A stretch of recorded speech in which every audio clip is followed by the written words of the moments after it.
I was standing in the bridal suite at the Rosewood Inn, pinning the last curl into place, when my phone lit up with a text from Daniel's mother. It said, "I've made some changes to the ceremony. You'll understand when you see them." I stared at it. My hands went cold.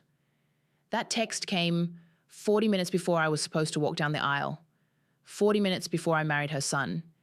And she had made changes to my wedding without asking me. Her name was Linda. She was 63 years old, sharp-voiced, always impeccably dressed, and she had never once called me by my name. It was always Daniel's girlfriend, even after we got engaged, even after I'd known him for 4 years. She didn't like me. That much was obvious from the start. But I thought we could manage it. I thought if I stayed polite, stayed out of her way, didn't push back too hard, we'd make it through. I was wrong. Daniel and I had been together since I was 28. I met him at a work conference in Chicago. He was kind, funny, a little reserved. He worked in finance. I worked in HR for a mid-sized marketing firm. We fell into an easy rhythm. Dinners, weekend trips, quiet nights at home. It felt stable, safe. His father had passed away when Daniel was in college. Linda never remarried. Daniel was her only child, and she made sure everyone knew it. From the beginning, she inserted herself into everything.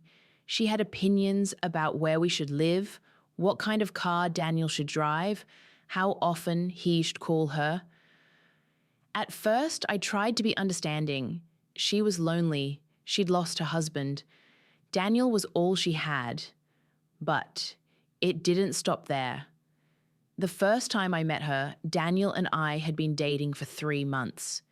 He took me to her house for Sunday dinner. It was a large colonial in the suburbs, perfectly maintained, with a garden that looked like it belonged in a magazine. She answered the door in a cream cashmere sweater and pearls.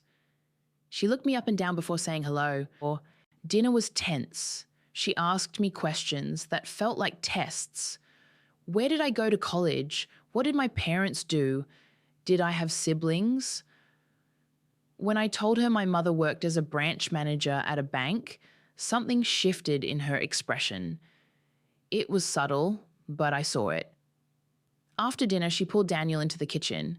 I stayed in the dining room, pretending to look at family photos on the mantel. I could hear them talking. "She seems nice," Linda said. Her voice was flat.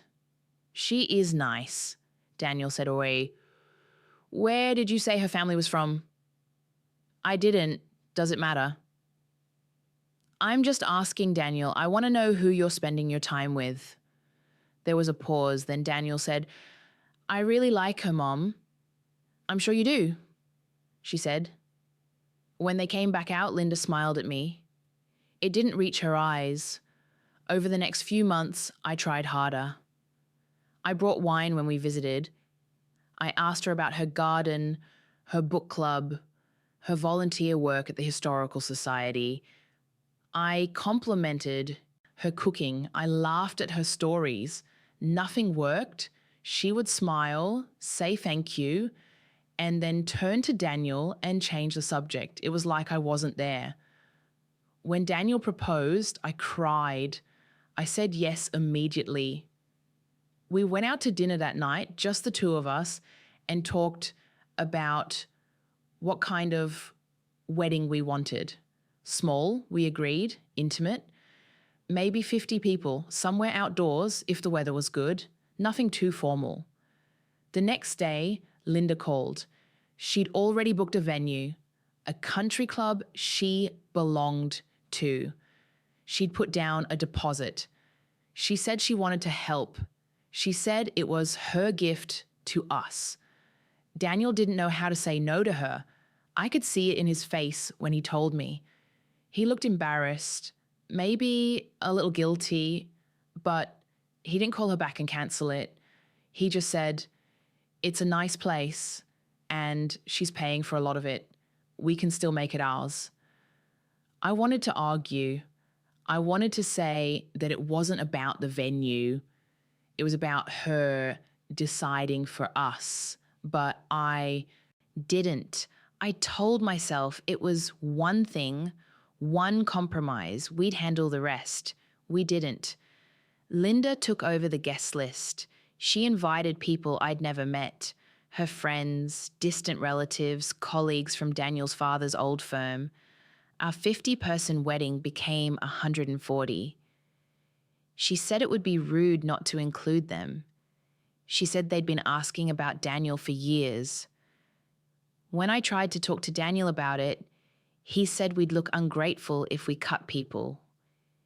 He said his mother had already sent save the dates to some of them. Without asking us, I said. He sighed. She's excited. It's been hard for her since Dad died. Let her have this.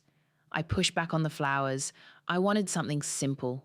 Wildflowers, maybe some greenery, natural and soft. Linda hired a florist who specialized in classic elegance, white roses and orchids everywhere. When I saw the proposal, I asked if we could add some color, some variety. Linda said white was timeless. She said anything else would look dated in photos. I pushed back on the cake. I had wanted lemon lavender, something light and different. Linda ordered a 5-tier vanilla almond creation with fondant swans. When the baker sent me the design, I called her. I thought we were doing lemon lavender, I said. No one likes lavender, Linda said. Trust me, vanilla is safe. But it's our wedding. And I'm paying for it. I think I know what works. I went to Daniel again. He was in the middle of a project at work. He listened, but I could tell he was distracted. Just let her handle the cake, he said. It's not worth fighting over. It's not about the cake. I know, but Mum's been through a lot. This makes her happy. Can we just let it go? I wanted to scream, but I didn't. I just said, okay. That's what I kept doing, saying okay. The invitations went out with Linda's choice of design, cream cardstock with gold embossed lettering, formal, traditional, nothing like what we talked about. The music was chosen by Linda, a string quartet for the ceremony, a jazz band for the reception. I had wanted something more casual, maybe a DJ. She said a DJ would be tacky. The menu was chosen by Linda, a plated dinner, filet mignon and Chilean sea bass. I had wanted a buffet, something more relaxed. She said buffets were for office parties. Every decision she made, every time I tried to have a say, she had a reason why her way was better. And every time, Daniel asked me to let it go. 2 months before the wedding, Linda called me. Not Daniel, me. She said she wanted to take me dress shopping. I'd already found a dress. I'd gone with my mother and Emma. It was simple, ivory, lace sleeves, A-line silhouette. It felt like me. But Linda insisted. She said she knew a boutique. She said they had beautiful gowns. She said it would be nice to spend time together, just the two of us. I didn't want to go, but I also didn't want to be accused of shutting her out. So I said yes. The boutique was expensive. The kind of place where they serve you champagne and every dress costs more than my monthly rent. Linda knew the owner. They hugged when we walked in. This is Daniel's fiancé, Linda said. She still didn't use my name. The owner smiled at me. Congratulations. Let's find you something beautiful. Linda picked out dresses. Big dresses. Ball gowns with layers of tulle and beading. Dresses that weighed 20 pounds. Dresses that looked like they belonged in a royal wedding.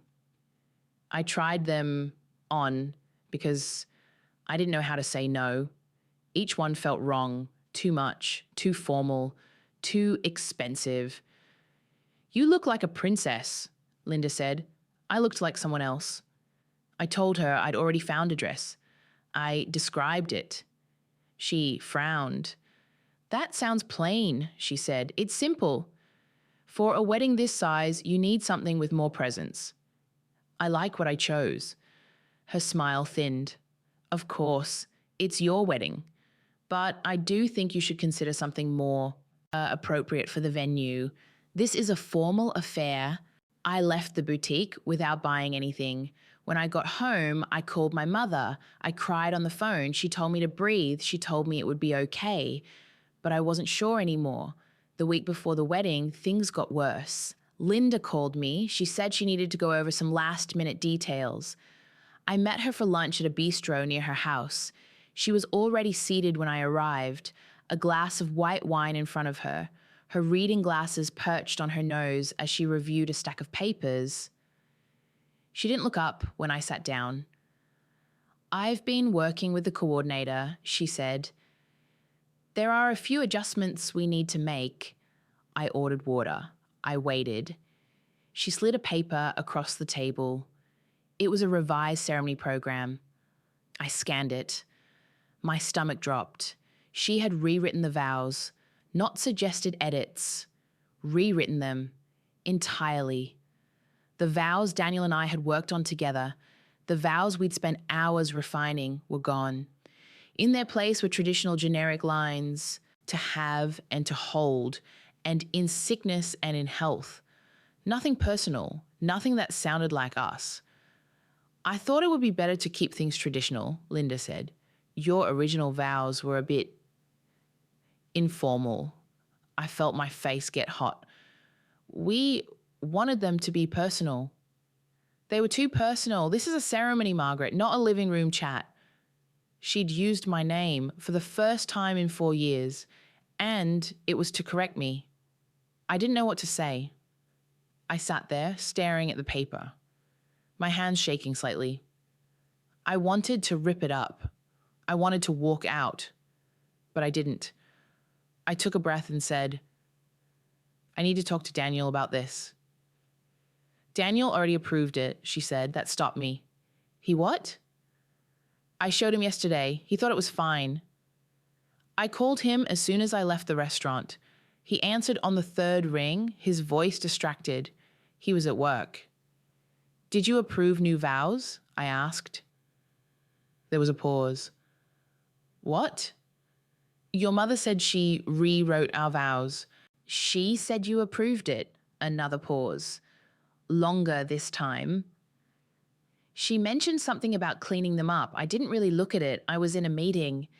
Daniel, I'm sure it's fine, he said. She's been doing a great job with everything. It's not fine. These aren't our vows. Then we'll change them back. I'll talk to her. But he didn't. I knew he didn't because 2 days later, the coordinator called me. She was following up on the updated vows. She wanted to make sure the officiant had the correct version. I told her to use our original vows, the ones Daniel and I wrote. She paused. Mrs. Chen said, I don't care what Mrs. Chen said. Use our vows. Of course, I'll update the file. But I could hear the hesitation in her voice. She didn't want to contradict Linda. No one did. That same day, I got another call. This time it was the coordinator again. She sounded even more apologetic than before. She said Linda had requested a change to the seating chart.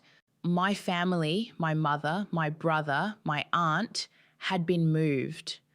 They were no longer in the front rows. They'd been placed toward the middle, behind Linda's friends and extended family. I asked why. The coordinator said Linda had explained that since she was paying for the majority of the wedding, her guests should have priority seating. I hung up. I sat in my car in the parking lot of the grocery store where I'd stopped to pick up coffee. I gripped the steering wheel and tried not to scream. I called Daniel. He didn't answer. I called again. Nothing. I texted him, call me, now. He called an hour later. I told him what happened. He sighed, that same tired sigh I'd heard a dozen times. I'll talk to her, he said. You keep saying that. I will. I promise. When? Tonight. He didn't. I know he didn't because the next morning my mother called me. She'd received a call from the coordinator confirming her seat assignment. Row 6. I don't understand, my mother said. I thought family sat in the front. I couldn't explain it. I was too angry, too tired. I'll fix it, I told her, but I didn't know how. The night before the wedding, we had the rehearsal. My family was there, Daniel's family was there, Linda's friends were there. The coordinator walked us through the ceremony. Everything felt stiff and choreographed. It didn't feel like ours. At the end, Linda stood up and gave a speech. She talked about Daniel, about how proud she was, about how much his father would have loved to see this day. She teared up. People clapped. She didn't mention me once. After the rehearsal, we went to dinner, a private room at an Italian restaurant. Linda sat at the head of the table. I sat next to Daniel, halfway down. My mother was at the other end, looking uncomfortable. My brother kept glancing at me, his jaw tight. Linda stood again. She tapped her glass. She gave another speech. This one was longer. She talked about Daniel's childhood, about the sacrifices she'd made, about how hard it had been after her husband died. She talked about the future, about grandchildren, about how she hoped Daniel would always remember where he came from. She looked at me once, just once, and then she looked away. I felt small. I felt erased. My brother leaned over after she sat down. What the hell is going on? He whispered. I don't know, I said. That night, Daniel and I went back to our apartment. We were supposed to stay apart the night before the wedding, but I didn't care. I needed to talk to him. This isn't working, I said. He was taking off his tie. He stopped. What do you mean? Your mother, this whole thing, it's not our wedding anymore. Margaret, she's rewritten everything, the vows, the seating. She gave 2 speeches tonight and didn't say my name once. She's just emotional. She's erasing me. He sat down on the edge of the bed. He looked tired. What do you want me to do? I want you to stand up to her. I have. No, you haven't. You say you will and then you don't. You let her do whatever she wants. She's my mother. And I'm going to be your wife. He didn't say anything. I stood there, my chest tight, waiting for him to say something, anything, but he just sat there, staring at the floor. Do you even want to marry me? I asked. His head snapped up. Of course I do. Then act like it. He stood up. He walked over to me. He put his hands on my shoulders. I love you. I want to marry you. My mother she's difficult, I know that. But this is one day. After tomorrow, things will be different. Will they? Yes. I wanted to believe him, but I didn't. I left. I went to the hotel where my family was staying. I slept in my mother's room that night. She didn't ask questions. She just held my hand and told me it would be okay. I wasn't sure I believed her. The next morning, I woke up early. I got dressed. I did my makeup. I put on the dress I'd chosen, one of the few things Linda hadn't interfered with. It was simple. Ivory, lace sleeves. I looked at myself in the mirror and tried to feel something other than dread. That's when the text came. I've made some changes to the ceremony. You'll understand when you see them. I called her. She didn't answer. I called Daniel, voicemail. I called the coordinator. She said she hadn't heard anything. I called Linda again. Nothing. I got in the car with my mother and my brother. We drove to the venue. My hands were shaking the entire time. Maybe it's nothing, my mother said. It's not nothing, I said. When we arrived, I went straight to the ceremony space. It was outside under a large white tent, rows of chairs, flowers everywhere, white roses and orchids, just like Linda wanted. A string quartet warming up in the corner, and at the front, on a large easel, was a photo. It was a picture of Daniel and his father. The photo was huge, at least 3 feet wide. It was positioned right, next to where Daniel and I were supposed to stand during the ceremony, right where I would be standing. It was draped with a black ribbon. There were flowers arranged around it, white roses, a small plaque at the bottom read, "In loving memory." I stared at it. Linda was standing nearby, adjusting a flower arrangement. She saw me. She smiled. "I thought it would be nice," she said. "So he could be here with us." I couldn't speak. "I had it blown up this week. The coordinator helped me set it up this morning. Doesn't it look beautiful? I wanted him to be part of the day. Daniel's father would have loved you."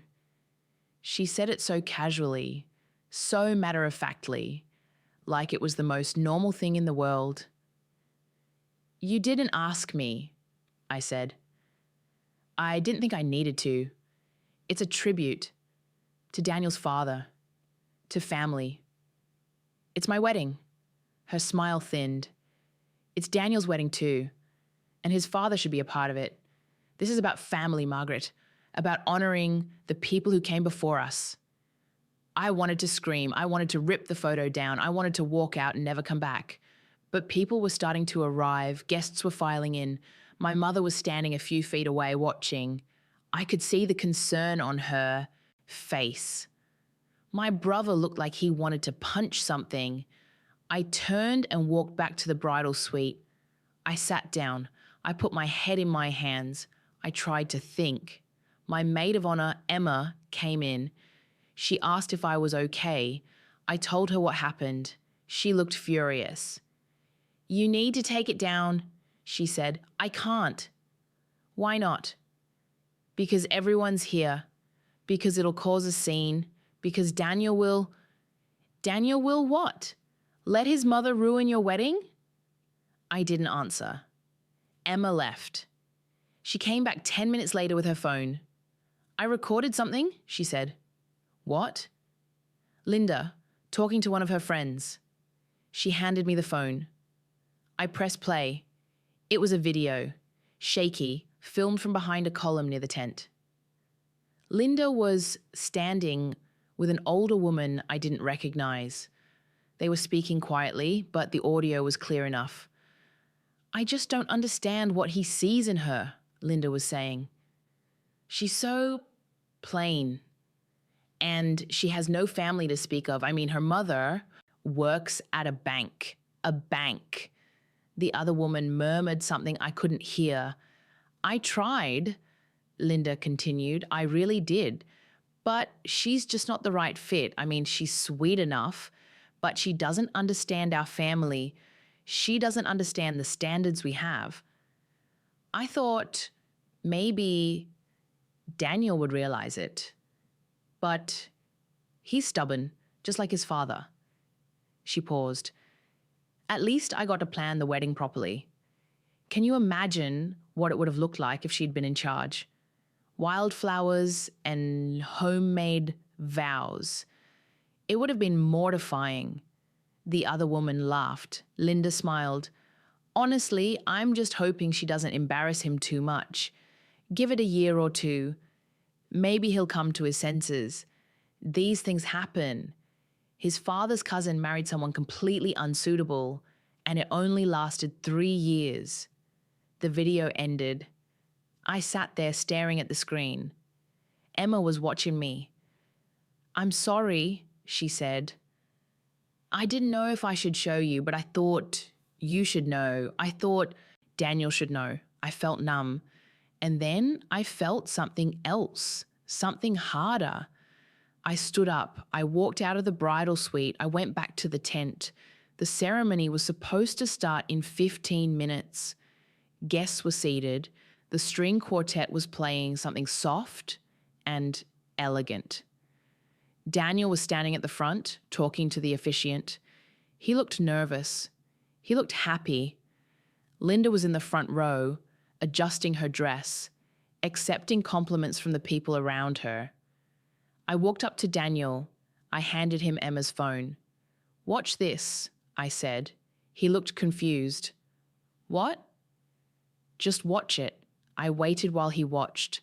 I saw his face change. First confusion, then disbelief, then something harder, something I'd never seen before. He looked at his mother. She was smiling at someone across the aisle. She hadn't noticed us yet. Daniel walked over to her. I followed. So did Emma. "Mum," he said. She turned. Her smile widened. "Darling, don't you look handsome? Are you ready? We need to talk." "Now? The ceremony's about to start?" "Now." Her smile faltered. She looked at me, then back at Daniel. "What's this about?" He held up the phone. "This." He played the video. I watched her face as she listened. I saw the exact moment she realized what it was. Her eyes widened. Her mouth opened slightly. When it ended, she looked around. A few people nearby had noticed. They were watching. "That was a private conversation," she said quietly. "You called my fiancé plain," Daniel said. His voice was low but shaking. "You said you hoped I'd come to my senses. You said she'd embarrass me. I didn't mean... You've been undermining her for months. The vows, the seating, the photo." He gestured toward the easel. "You didn't ask her. You didn't ask me. You just did it. I was trying to help. You were trying to control everything." People were definitely watching now. The quartet had stopped playing. It was quiet. Linda's voice dropped. Daniel, please, not here. We can talk about this later." "You made this happen here," he said. "You put that photo up. You rewrote our vows. You moved her family. You did all of this without asking, without caring how it would make her feel." Her eyes were wet now. "I just wanted it to be perfect." "For who?" She didn't answer. Daniel looked at me, then he looked back at his mother. "The photo comes down," he said. "We're using our vows. Margaret's family sits in the front row, and you don't get to make any more decisions about our life. Not today, not ever." Linda's mouth opened, closed. She looked at the people watching. She looked humiliated. She looked angry. "Fine," she said. Her voice was barely a whisper. Daniel walked over to the easel. He picked up the photo carefully. He carried it out of the tent and set it down near the parking area, propped against a tree. Then he came back. He found the coordinator. He told her about the vows, about the seating. She nodded quickly and got to work. She looked relieved, actually, like she'd been waiting for someone to override Linda. My mother and my brother were moved to the front row. Linda's friends were shifted back. Some of them looked confused. Some of them looked uncomfortable. The ceremony started 20 minutes late. But when I walked down the aisle, I felt something I hadn't felt all week. I felt like it was mine. We said our vows, the ones we'd written, the ones that mattered. Daniel's voice shook a little when he spoke. "So did mine." I cried, he cried. When the officiant pronounced us married, Daniel kissed me. People clapped. I looked at Linda. She was sitting in the front row, her hands folded in her lap. Her face was blank. She wasn't smiling. She wasn't crying. She was just there. At the reception, she barely spoke to me. She barely spoke to anyone. She sat at her table, sipping wine, staring at nothing. A few people tried to talk to her. She gave short answers and turned away. Daniel tried to talk to her once. She waved him off, said she had a headache, said she was fine. She left early, before the cake cutting, before the first dance. She just stood up, grabbed her purse, and walked out. She didn't say goodbye. The next day, we flew to Greece for our honeymoon. 2 weeks on the islands. It was beautiful, quiet, exactly what we needed. While we were gone, Emma sent me a message. She said Linda had called her. She wanted to know who had recorded the video. Emma didn't tell her. When we got back, Daniel tried to reach out to his mother. He called her a few times. She didn't answer. He went to her house. She said she wasn't ready to talk yet. She said she needed space. It took her 3 months to call him back. When she did, she didn't apologize. Not directly. She said she'd been overwhelmed by the wedding planning. She said she'd been trying to honor his father. She said she never meant to hurt anyone. She didn't mention the video. She didn't mention what she'd said about me. Daniel told her that if she wanted to be part of our lives, things had to change.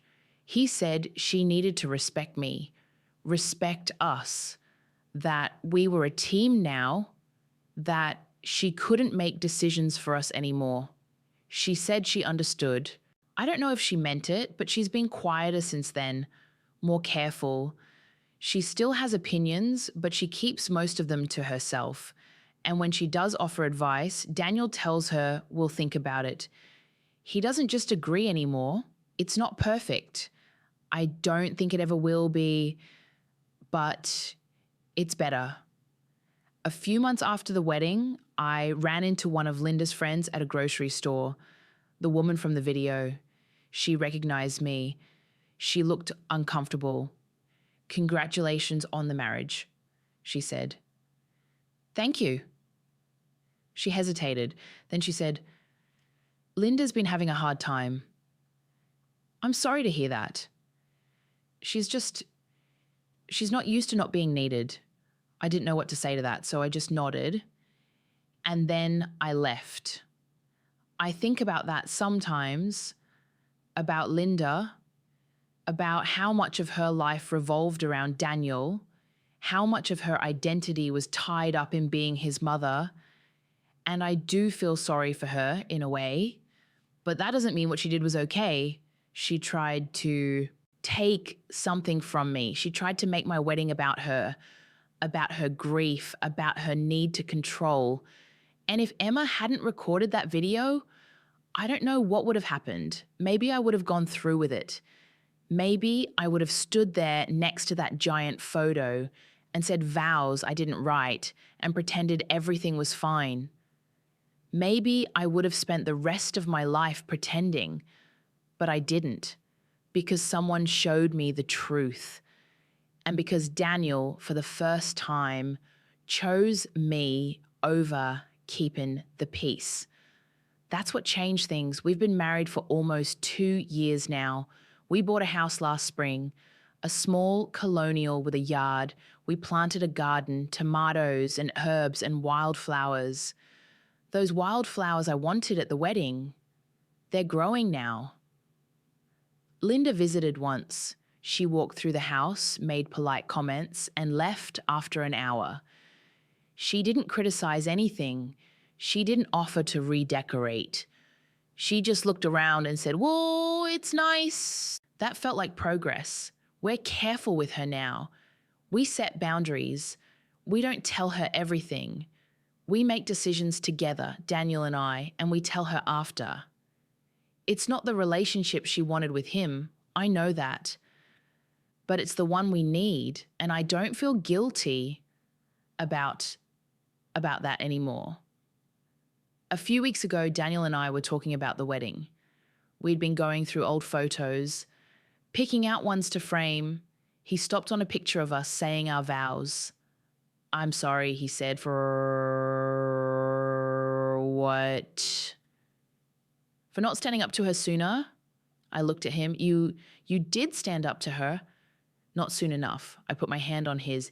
You did it when it mattered. He smiled, a small, sad smile. I should have done it earlier. I should have protected you from all of that. Maybe, but you did it. And that's the truth. He did, and it cost him something. It cost him the version of his mother he'd always known, the one who needed him, the one who'd always been there. But he chose me. He chose us, and that's what I hold on to. I don't talk to Linda much. When we see each other at holidays or birthdays, we're polite, we make small talk, we don't bring up the wedding, we don't bring up the video. It's easier that way. Sometimes I wonder if she thinks about it, about what she said, about what she did, if she regrets it. I don't know. And I don't think I'll ever ask, because the truth is it doesn't matter anymore. What matters is that I'm married to someone who listens to me, who stands with me, who doesn't ask me to make myself smaller to keep someone else comfortable. And that's enough. The video is still on Emma's phone. I haven't watched it since the wedding. I don't need to, but I'm glad it exists. I'm glad someone saw what was happening and cared enough to show me. Because sometimes you need proof. Sometimes you need to see it clearly, laid out in front of you, before you can do anything about it. And sometimes the people who love you need to see it too. That's what the video did. It made Daniel see, really see, and once he did, he couldn't unsee it.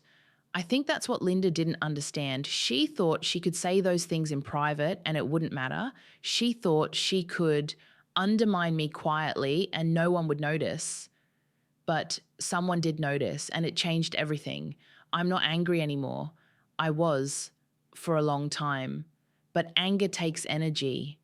And I didn't want to spend the rest of my life angry at someone who doesn't even think she did anything wrong. So I let it go. Not for her, for me. Because I have a life now, a real life, with a partner who respects me and a future that belongs to us. And that's worth more than anything Linda tried to take from me. If this story meant something to you, I'd really appreciate it if you left a like. And if you'd like to hear more stories like this one, stories about standing up for yourself, about finding your voice, about the messy, complicated parts of family, I'd love for you to subscribe. Maybe you've dealt with something similar. Maybe you're dealing with it now. I'd love to hear your thoughts in the comments. Thank you for listening.